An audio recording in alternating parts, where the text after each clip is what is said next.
नाम तनिष्क काबा है। मैं कन्वीनर हूँ legal aid society and clinic ULS का।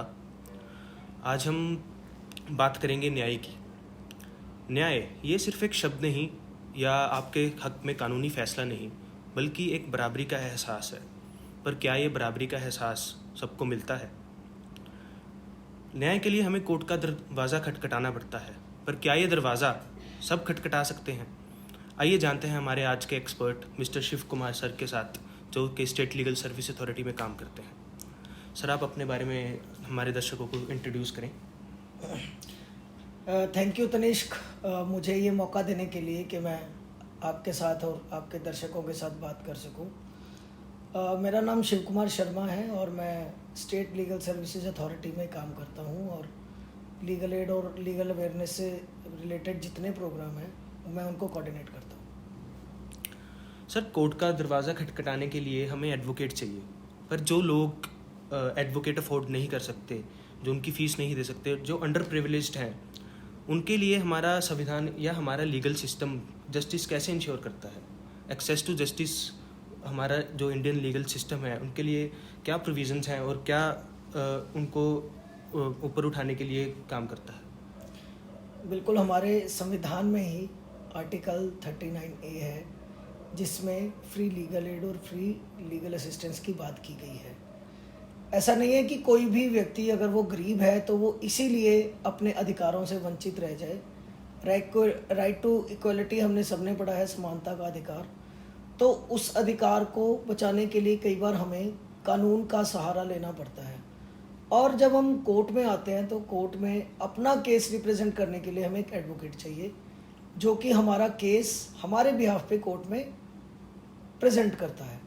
तो इसके लिए आर्टिकल 39A में साफ साफ लिखा गया है कि जो access to justice for all है वो सबके लिए है।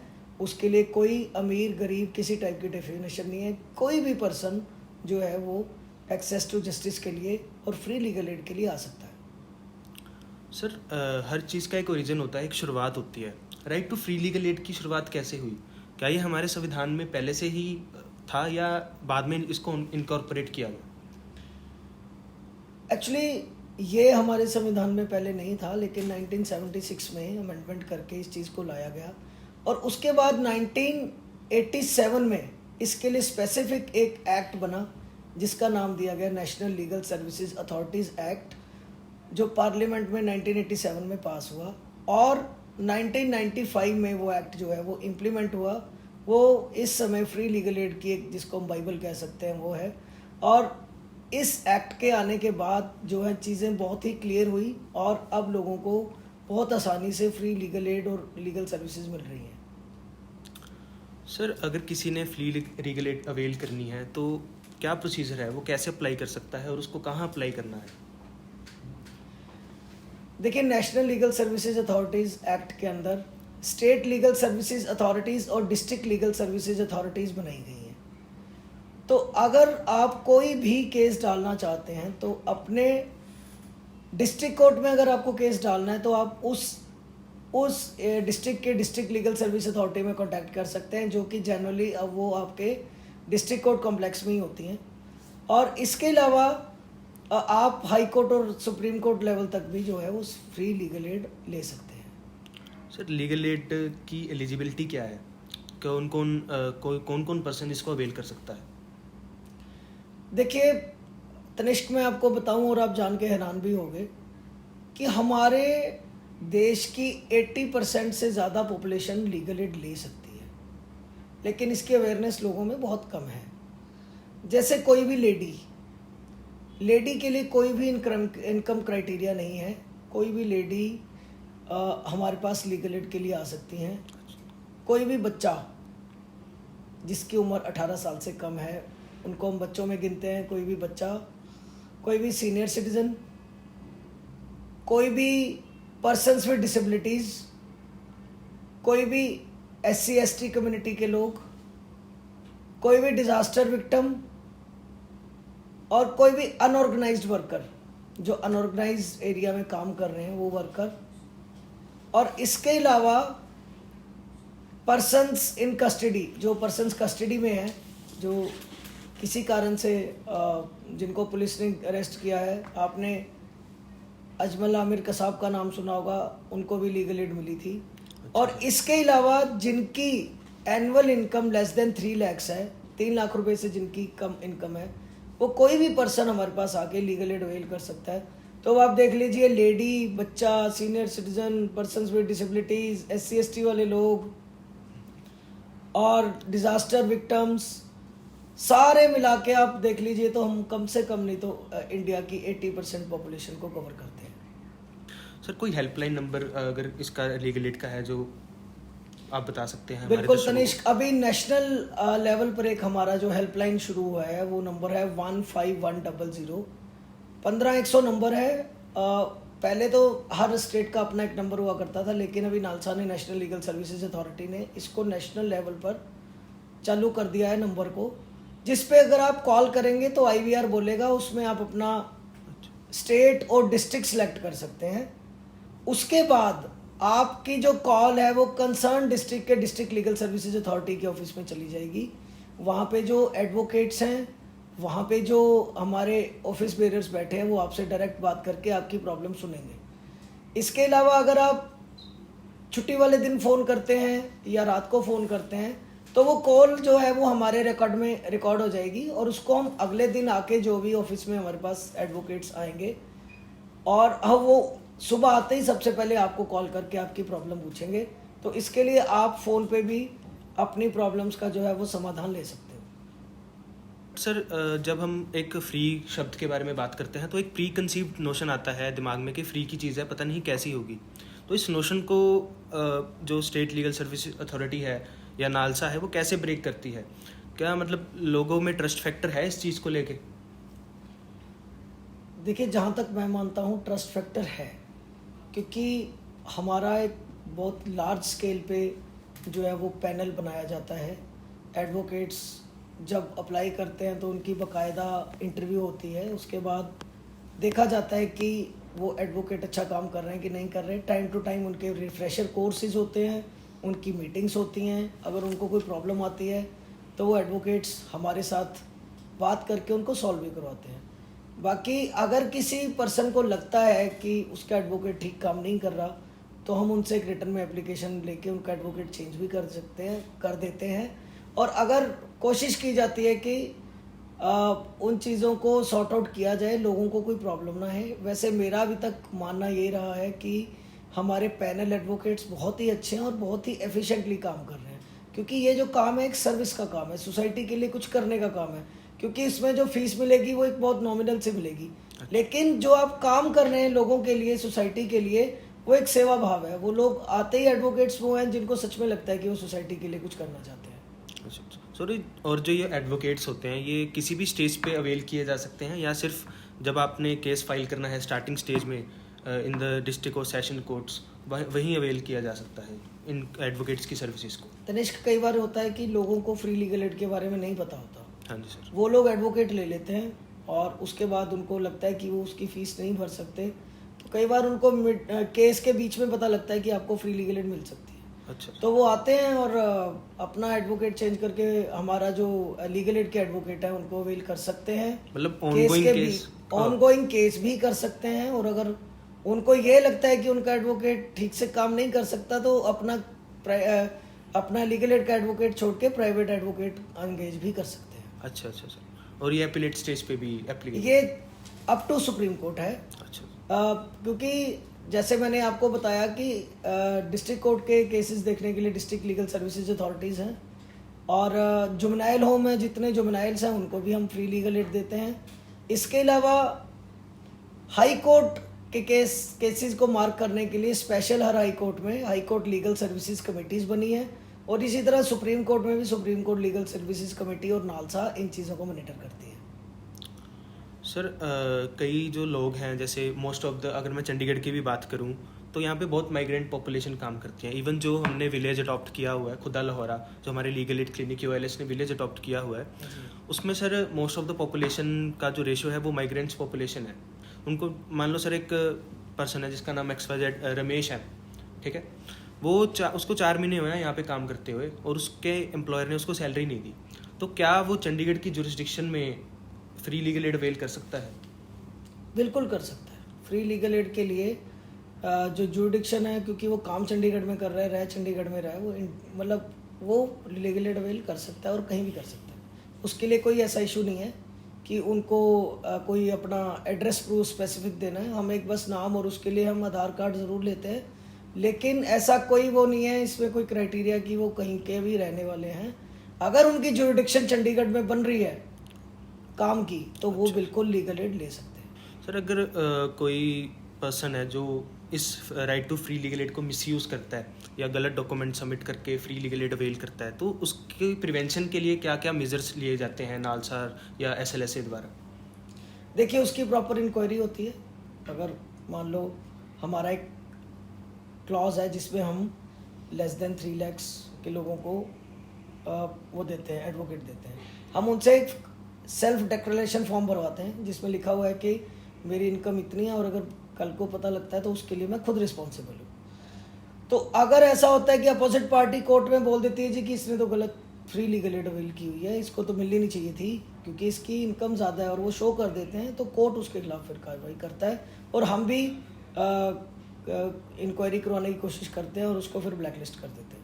सर, आगे इसके स्कोप के बारे में बात करते हैं। क्या right to free legal services का स्कोप सिर्फ एक एडवोकेट दिलवाने तक सीमित है या इसमें और भी चीज़ें आती हैं? देखिए, SLSA और DLSA बहुत लार्जर स्केल पे काम कर रही हैं, जिसमें ADR का कॉन्सेप्ट है जो आपने सुना होगा, अल्टरनेटिव डिस्प्यूट रेजोल्यूशंस, है ना। तो ये जितना भी काम है वो सारा जो है वो SLSA DLSA देख रही हैं, जिसमें क्योंकि आपको भी पता है कि हमारे देश में केसेस बहुत ज़्यादा बढ़ चुके हैं और जजेस इतने नहीं हैं कि वो उनको पूरे केसेस को मतलब एक साथ देख पाएँ, जिसके कारण ये होता है कि लंबी डेट्स मिलती हैं और जस्टिस कहीं ना कहीं डिनाई होता है ना, डिले यस। तो उसमें क्या है कि फिर चीज़ें आई कि कोशिश की जाए कि आपस में बैठ के मसले सुलझाए जाए, है ना, जिसके लिए आपने एक वर्ड सुना होगा, लोक अदालत। हाँ जी सर, लोक अदालत चंडीगढ़ की अगर मैं बात करूं तो चंडीगढ़ में दो टाइप की लोक अदालत जो है वो लगाई जाती हैं, जिसमें एक तो नेशनल लोक अदालत हो गई जो साल में 4 बार लगती है। इसके अलावा हमारी एक परमानेंट लोक अदालत है जिसको बोलते हैं PLAPUS, परमानेंट लोक अदालत ऑफ पब्लिक यूटिलिटी सर्विसेज। इनसे रिलेटेड अगर आपको कोई काम है, आप किसी ऑफिस में जाते हैं, सपोज आपका बिजली का बिल बहुत ज़्यादा आ गया है, आप उसको ठीक करवाना चाहते हैं लेकिन आपकी इलेक्ट्रिसिटी डिपार्टमेंट में सुनी नहीं जा रही, तो आप एक सिंपल कागज़ पे एप्लीकेशन देंगे। सेक्टर 43 में वो कोर्ट है, वहाँ पे एडवोकेट की भी ज़रूरत नहीं है, और जिसमें आप एप्लीकेशन देंगे और कोशिश की जाती है कि जल्दी से जल्दी उसका जो है वो निपटारा किया जाए, क्योंकि उसमें एक चेयरमैन होते हैं, 2 मेंबर्स होते हैं, पूरा 3 मेंबर्स का बोर्ड होता है।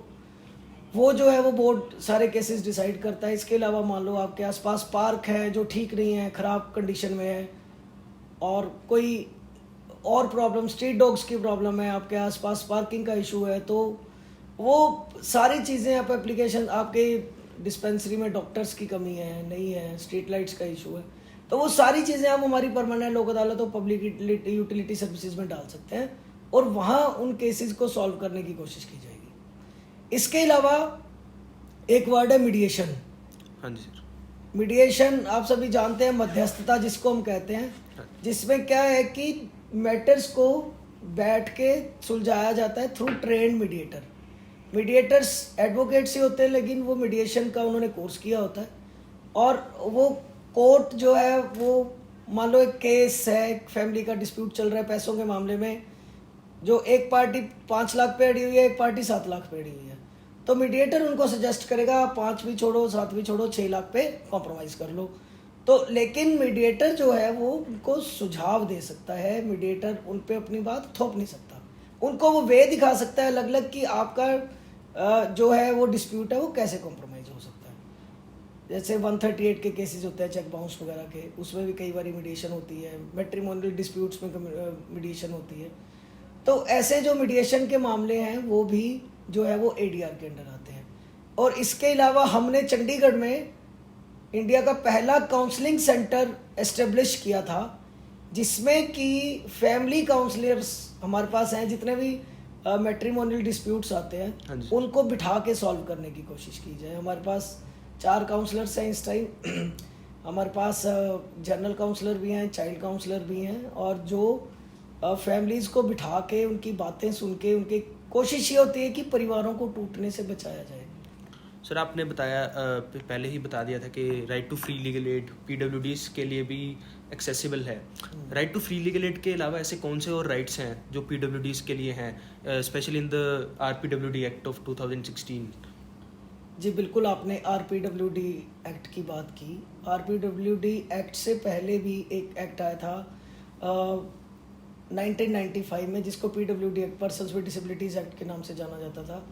और उसके बाद काफ़ी चीज़ें चेंज हुई, उसमें जो चीज़ें थी उनको अमेंड करके नया एक्ट जो है वो representations of persons with disabilities act 2016 में लाया गया, जिसमें बहुत सारी चीज़ें नई ऐड की गई, जिसमें सबसे पहले 7 डिसेबिलिटीज़ टाइप्स हुआ करती थी एक्ट में, जिनको बढ़ा के 21 कर दिया गया है ना, जिसमें विजुअली इम्पेयरमेंट है, डेफ एंड म्यूट लोगों की है, मेंटल डिसेबिलिटीज़ बहुत सारी हैं, सेरेब्रल पॉलिसी है, और ऐसी कई तरह की डिसेबिलिटीज़ हैं जिनको इसमें और ऐड किया गया है। एसिड विक्टिम्स को भी इसमें ऐड किया गया है। और इसके अलावा राइट्स में जो पर्सन्स विद डिसेबिलिटीज़ एक्ट कहता है कि without discrimination equal opportunity her persons with disabilities को मिलना चाहिए, वो उसका राइट है। तो इक्वल अपॉर्चुनिटी हर सेंस में, चाहे वो एजुकेशन हो, चाहे वो जॉब अपॉर्चुनिटीज़ हो, जॉब में 4% का रिजर्वेशन है, एजुकेशन को में इंक्लूसिव एजुकेशन की बात की गई है, राइट टू एजुकेशन में भी पर्सन्स विद डिसेबिलिटीज़ के लिए जो है वो स्पेशल बात की गई है। तो हर चीज़ें जो भी हैं, जितनी हैं, तो उन सारी चीज़ों में पर्सन्स विद डिसेबिलिटीज़ को इक्वल राइट मिलना उनका राइट है, और ये एक्ट में स्पेसिफिकली मेंशन किया गया। सर पर्टिकुलरली एजुकेशन राइट्स के बारे में बात करते हैं। जो एजुकेशन एक ऐसा टॉपिक है जो बहुत मोस्ट इम्पोर्टेंट है पीडब्ल्यूडीज़ के लिए फॉर देयर एम्पावरमेंट। तो एजुकेशन रिलेटेड राइट्स क्या हैं पीडब्ल्यूडीज़ के? सबसे पहली बात तो ये है कि पहले जो है पर्सन्स विद डिसेबिलिटीज़ के लिए स्पेशल स्कूल्स हुआ करते थे, जिनमें वो पढ़ते थे, रहते थे, लेकिन अब इंक्लूसिव एजुकेशन की बात होनी शुरू हुई है, क्योंकि आफ्टर ऑल रहना तो सबको एक समाज में, एक इंक्लूसिव समाज में ही है। हाँ जी। तो इंक्लूसिव एजुकेशन की बात जो है वो हुई है कि कोई भी स्कूल, कोई भी कॉलेज, कोई भी यूनिवर्सिटी पर्सन्स विद डिसेबिलिटी को डिस्क्रिमिनेट नहीं कर सकती उनको एडमिशन देने के लिए, और उनको एडमिशन के साथ साथ उनकी एजुकेशन का पूरा ध्यान रखना जो है वो इंस्टीट्यूशन की जिम्मेवारी है। ये सर एक आरपीडब्ल्यूडी एक्ट में टॉपिक है एक्सेसिबिलिटी। एक्सेसिबिलिटी पीडब्ल्यूडीज़ के लिए कैसे काम करता है? एक्सेसिबिलिटी पर्सन्स विद डिसेबिलिटीज़ को बैरियर फ्री इन्वायरमेंट देने में बहुत बड़ा रोल अदा करता है, क्योंकि जो चीज़ें हैं जब तक एक्सेसिबल नहीं होंगी, पर्सन्स विद डिसेबिलिटीज़ खुल के अपने लिए नहीं जी सकते, अपने काम नहीं कर सकते, और ये स्टेट की रिस्पॉन्सिबिलिटी बनती है कि वो उनको एक्सेसिबल इन्वायरमेंट प्रोवाइड करवाए। एक्सेसिबिलिटी में क्या चीज़ें आती हैं, आपने देखा होगा विजुअली इम्पेयर्ड्स के लिए येलो कलर की टाइल लगी होती हैं, जो टेक्टाइल टाइल्स होती हैं, जिन पे चल के कोई भी पर्सन्स विद डिसेबिलिटीज़ है, जो विजुअली इम्पेयर्ड वाला है, वो अपना चल सकते हैं और वो अपने रास्ते पे आराम से जा सकते हैं। इसके अलावा हर बिल्डिंग में रैंप और लिफ्ट होना मतलब कंपलसरी है, क्योंकि अगर एक व्हील चेयर पर्सन है या जो चल नहीं सकते, वो सीढ़ियाँ चढ़ के 4th फ्लोर पे नहीं जा सकता, उनको रैंप और लिफ्ट की ज़रूरत है, तो वो होना बहुत ज़रूरी है। इसके अलावा जो जिनको हम डेफ एंड म्यूट लोग कहते हैं, जो लोग सुन और बोल नहीं सकते, उन लोगों के लिए साइन लैंग्वेज इंटरप्रेटर्स का होना हर इंस्टीट्यूशन में बहुत ज़रूरी है। कोई कॉन्फ्रेंस चल रही है, कुछ चल रहा है, वो आपकी बातों को नहीं सुन सकते, तो एक साइन लैंग्वेज इंटरप्रेटर होता है जो आपकी बात को साइन लैंग्वेज में कन्वर्ट करके उन तक वो बात पहुंचाता है। इसी तरह से जब हम डिजिटल एक्सेसिबिलिटी की बात करते हैं, क्योंकि जैसा आपको भी पता होगा विजुअली इम्पेयर्ड लोग आज टेक्नोलॉजी में बहुत अच्छा काम कर रहे हैं और आगे हैं, तो कोई भी ऐसी वेबसाइट जो है वो ऐसी एक्सेसिबल होनी चाहिए जो पर्सन्स विद डिसेबिलिटी जिसको आराम से चला सके, यूज़ कर सकें। सर इन राइट्स के अलावा कोई और जो स्पेशल राइट्स या बहुत इंपॉर्टेंट राइट्स हैं आरपीडब्ल्यूडी एक्ट या अदर प्रोविजंस के अंडर जो पीडब्ल्यूडीज़ के बारे में बात करते हैं? पर्सन्स विद डिसेबिलिटीज़ के लिए बहुत सारी स्कीम्स भी गवर्नमेंट ने चलाई हैं। तो सबसे पहली बात है कि एक सबसे पहले तो मैं बात करूंगा कि एक कार्ड बनता है जिसका नाम है UDID card, unique disability card बनता है। जो सारी स्कीम्स के लिए एक होता है वो उनका एक आइडेंटिफिकेशन साइन होता है, just like an Aadhaar card. जैसे लाइक एन आधार कार्ड है ना। आधार कार्ड जो है वो आपका एक डॉक्यूमेंट है, ऐसे ही पर्सन्स विद डिसेबिलिटीज़ के लिए एक यूडीआईडी कार्ड बनाया जाता है। वो तब बनता है अगर आपका डिसेबिलिटी सर्टिफिकेट है। और सबसे पहले तो आइडेंटिफिकेशन की बात है ना कि पर्सन्स विद डिसेबिलिटीज़ को आइडेंटिफाई कौन करेगा। वो एक हर सिविल हॉस्पिटल में डिस्ट्रिक्ट के एक बोर्ड बैठता है जो उनको आइडेंटिफाई करता है कि इनकी डिसेबिलिटी कितने परसेंट है। उसमें हर फील्ड से जो है वो डॉक्टर बैठे होते हैं। उसके बाद जो है डिपार्टमेंट ऑफ सोशल वेलफेयर उनको डिसेबिलिटी सर्टिफिकेट इशू करता है। उसके बाद जो यूडीआईडी कार्ड, उसको स्वावलंबन कार्ड भी बोला जाता है। आप वेबसाइट जो गवर्नमेंट की स्वावलंबन कार्ड अगर आप गूगल करेंगे तो उस पर आपको सारी डिटेल मिल जाएगी। उस कार्ड के बनने के बाद आपका एक यूनिक आइडेंटिटी नंबर आ गया और उसके बाद आप बहुत सारी स्कीम्स को अवेल कर सकते हैं। सर अगर किसी पीडब्ल्यूडी ने ये कार्ड बनवाना है तो वो कैसे बनवा सकते हैं ये कार्ड? ये कार्ड चंडीगढ़ में तो सोशल वेलफेयर डिपार्टमेंट बना रहा है। आप इसको नियरेस्ट साइबर कैफे से भी जाके अप्लाई कर सकते हैं। और ये कहीं भी सोशल वेलफेयर डिपार्टमेंट जो हमारा है वो इसके लिए अलग अलग कैंप्स लगाता है अलग अलग जगह पे। आप उनके ऑफिस में जाके सेक्टर 17 में भी बनवा सकते हैं। तो जब आपके लिए बहुत सारी स्कीम्स हैं पर्सन्स विद डिसेबिलिटीज़ के लिए। जैसे सबसे पहले है डिसेबिलिटी पेंशन। डिसेबिलिटी पेंशन जो है वो स्टेट का मैटर है। वो कितनी होनी चाहिए वो स्टेट दे सकता है। जैसे पंजाब में जो है वो पंजाब में भी है, चंडीगढ़ में जो है वो 2000, अगर आपकी डिसेबिलिटी 100% है तो आप 2000 रुपीज़ पेंशन ले सकते हैं। और कई जगह पे ज़्यादा भी है, कई जगह कम भी है, तो ये स्टेट का मैटर है। इसके अलावा एक एडिप स्कीम है जिसको एड्स एंड अप्लायंसेस की स्कीम बोलते हैं। एड्स एंड अप्लायंसेस की स्कीम में आप पर्सन्स विद डिसेबिलिटीज़ कोई भी चीज़ है अगर वो आप ख़रीदना चाहते हैं तो वो आपको गवर्नमेंट उसके लिए अप टू 40,000 रुपीज़ तक के पैसे देती है उस चीज़ को खरीदने के लिए। सर क्या क्या इसमें खरीदना है? मान लो एक पर्सन्स विद डिसेबिलिटीज़ है जिसको एक्टिवा खरीदना है। अच्छा। जो मॉडिफाइड एक्टिवाज आप या स्कूटर होते हैं जो आपने देखे होंगे जो पर्सन्स विद डिसेबिलिटीज़ के लिए होते हैं जिसमें मॉडिफाइड होते हैं। तो इसमें सर वो कुछ भी खरीद सकता है या स्पेसिफिकली वो पीडब्ल्यूडी से रिलेटेड? पीडब्ल्यूडी से रिलेटेड चीज़ें हैं वो वही खरीद सकते हैं, जिसमें एक्सेसिव उसमें व्हीलचेयर हो सकती है। एक स्कूटर में मान लो वो 80,000 का स्कूटर है, उसमें 40,000 की जो ग्रांट है वो गवर्नमेंट दे देगी, बाकी 40,000 आपको खुद डालना है। इसके अलावा पेट्रोल में सब्सिडीज़ हैं और इसके अलावा और भी बहुत सारी ऐसी स्कीम्स हैं। स्कॉलरशिप्स हैं कई गवर्नमेंट द्वारा चलाई गई हैं, जैसे NHFDC है या नेशनल स्कॉलरशिप पोर्टल है। ऐसे कई गवर्नमेंट्स सोशल वेलफेयर डिपार्टमेंट है जो पर्सन्स विद डिसेबिलिटीज़ को स्कॉलरशिप प्रोवाइड करता है उनकी स्टडी के लिए। तो ऐसे ही इसके अलावा जो है वो आयुष्मान कार्ड और बाकी सारी चीज़ों में भी पर्सन्स विद डिसेबिलिटीज़ को रिलैक्सेशन है। और अगर आपका जो व्हीकल है वो अडॉप्टेड व्हीकल है, अगर आपने लिया हुआ है तो उसमें भी आप जो है वो आपको टोल टैक्स और रोड टैक्स में छूट मिल सकती है। बट आप बस बशर्ते आपकी जो गाड़ी की RC है उस पर अडॉप्टेड व्हीकल लिखा हो, वो मिनिस्ट्री इशू करती है उसके लिए।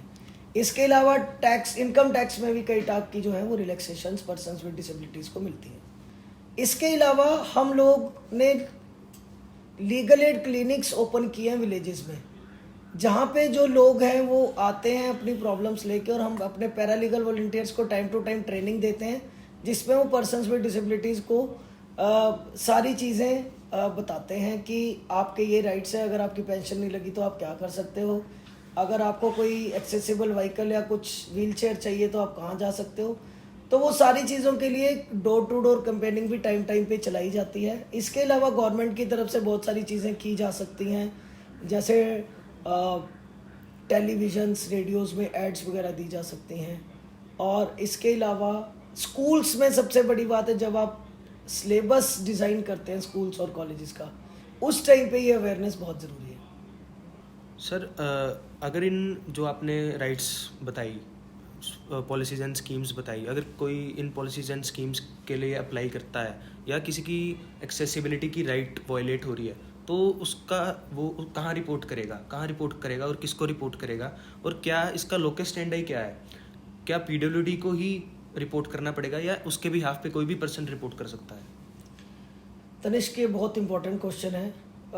इसमें सबसे बड़ी बात तो ये है कि पर्सन्स विद डिसेबिलिटीज़ के बिहाफ पे भी ये चीज़ें कोई भी वो कर सकता है। मान लो एक मेंटल रिटार्डेशन का कोई पर्सन्स विद डिसेबिलिटीज़ है, उसके राइट जो है वो हनन हो रहे हैं, तो उनका कोई भी केयर गिवर या केयर टेकर उनके बिहाफ पे एप्लीकेशन फाइल कर सकता है। इसके लिए हमारे पास एक तो फास्ट ट्रैक कोर्ट्स का जो प्रोविज़न है वो किया गया है, जो एडीजे रैंक के ऑफिसर्स होते हैं, वो स्पेशल कोर्ट जैसे सीबीआई कोर्ट होती है, बॉक्सो कोर्ट होती है, ऐसे ही पर्सन्स विद डिसेबिलिटीज़ के लिए भी कोर्ट होती है, वो वहाँ पे एप्लीकेशन अपनी फाइल कर सकते हैं। इसके अलावा सेंटर गवर्नमेंट में और हर स्टेट गवर्नमेंट में एक chief commissioner of persons with disabilities appoint किए गए हैं एज पर एक्ट, जो स्पेशल पीडब्ल्यूडीज की ग्रीवेंसेस को सुनेंगे और उनको सॉल्व करवाएंगे। तो सेंटर में चीफ कमिश्नर होते हैं और जो स्टेट है उसमें state commissioner of persons with disabilities होते हैं। जैसे चंडीगढ़ में है, सेक्टर 9 में बैठते हैं वो, उसमें आप लिख सकते हैं। इसके अलावा डायरेक्टर सोशल वेलफेयर से कांटेक्ट कर सकते हैं। सोशल वेलफेयर डिपार्टमेंट भी पर्सन्स विद डिसेबिलिटीज़ के लिए काम करता है, और अगर बाकी SLSA और DLSA तो राइट्स के लिए है ही। अच्छा, मतलब कोई भी पीडब्ल्यूडी है जो वो SLSA को सीधा अप्रोच कर सकता है? बिल्कुल कर सकते हैं। तो आप उसकी आगे हेल्प करेंगे? आगे हम हेल्प करेंगे। सर, अब एक रियल लाइफ एग्जांपल मैं आपसे पूछना चाहूँगा कि कोई पर्सन विद डिसेबिलिटी ने फ्री लीगल एड अवेल की हो DLSA या SLSA से, और उसकी लाइफ में सिग्निफिकेंट चेंज आया हो, तो क्या आप एक एग्जांपल शेयर कर सकते हैं हमारे दर्शकों के साथ? हाँ, हमारे पास कई ऐसे एग्जांपल हैं। एक हमारे पास केस आया 2013 वगैरह में, मैं उस टाइम ऑफिस में नहीं था, तो हमारे लॉ ऑफिसर, और उनको पता लगा कि एक लेडी है जो रेलवे स्टेशन पे पड़ी है ऐसे ही। तो वो लेडी जो है वो मेंटली थोड़ा सा डिस्टर्ब थी, तो उनको हमने रेस्क्यू करके साइकेट्री डिपार्टमेंट 32 के साथ मिलके हमने उनको जो है उनकी एडमिशन करवाई 32 हॉस्पिटल में। तो उसके बाद पता लगा कि वो अकेली नहीं है, उनकी एक और बहन है जो वो मेंटली डिसेबल है। अच्छा सर। तो उनको भी हमने रेस्क्यू किया, उनका ट्रीटमेंट चलवाया। बाद में पता लगा कि वो बहुत ही मतलब अमीर घर से लेडी है। अच्छा। और उनका जितना पैसा है वो सारा किसी ने हड़प लिया। अच्छा सर। उनके घर पे कोई ड्राइवर बन के आया और उनका जो है वो सारा पैसा उन्होंने अकाउंट से निकलवा के और वो सारा यूज़ कर लिया। उनको घर तक नहीं उनके पास रहने के लिए था। तो उनका हमने केस SLSA ने लड़ा, सारी चीज़ें हमने फ्री एडवोकेट दिए, उनको सारा करवाया, और आज उनका केसेस जो हैं कोर्ट में कई डिसाइड भी हो गए हैं, और आज वो अपने घर पे रह रही हैं। और आज वो मेंटली मतलब जो उनका ट्रीटमेंट चल रहा था डार्ट से और सेक्रेटरी डिपार्टमेंट सेक्टर 32 GMCH से, तो अब जो है वो ठीक है। अपना डेली का काम वो खुद करती हैं, अपने जो है जितनी मतलब डेली एक्टिविटीज़ में खुद इन्वॉल्व हैं, अपने उनको किसी की ज़रूरत नहीं है। अब धीरे धीरे हमने उनको लीगल हायर अपॉइंट करवा के उनकी जो सारी चीज़ें हैं वो धीरे धीरे पटरी पर ला दी हैं। तो ये ऐसे केसेस देख के हमें अच्छा लगता है कि सच में SLSA और DLSA कुछ काम अच्छा कर रहे हैं। Thank you so much sir for taking out time from your busy schedule for this podcast. मैं आपका बहुत बहुत धन्यवाद करता हूँ। मिलेंगे सर फिर कभी नई डिस्कशन, नए टॉपिक पर। अभी के लिए जय हिंद, जय भारत। Thank you.